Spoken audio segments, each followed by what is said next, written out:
দেখো দেয়া আছে পি কিউ আর ত্রিভুজে কোণ কিউ সমকোণ পি আর ইকুয়াল টু √5 সেমি এবং P Q minus R Q equal to 1 একক হলে cos p minus cos r এর মান নির্ণয় করো। দেখো সর্বপ্রথমে আমি একটা সমকোণী ত্রিভুজ আঁকলাম পি কিউ আর। দেখো এখানে বলেছে কি যে কিউ কোণটা 90 ডিগ্রি, তাই এইখানে হবে সমকোণ। এখন কোণটা cos p আগে বের করতে হবে, তাহলে cos p এই কোণের সাপেক্ষে এইটা হচ্ছে লম্ব, অর্থাৎ পি কোণের সাপেক্ষে পি কোণের বিপরীত বাহু এটা হবে লম্ব, আর এটা ভূমি, আর এটা অতিভুজ। অতএব cos p সমান cos থিটা হবে ভূমি বাই অতিভুজ, তাহলে ভূমি কি pq by pr।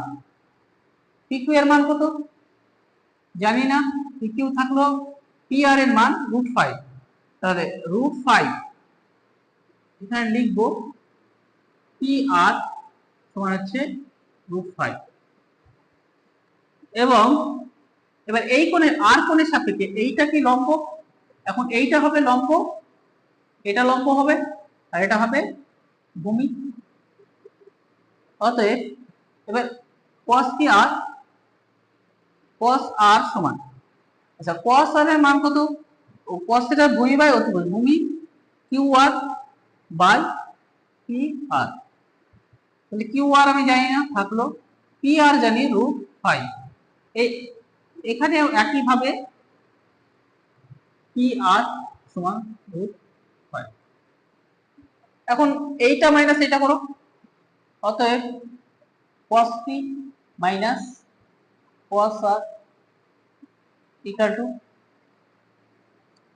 pq by √5 minus r3 by √5, pq minus r3 √5।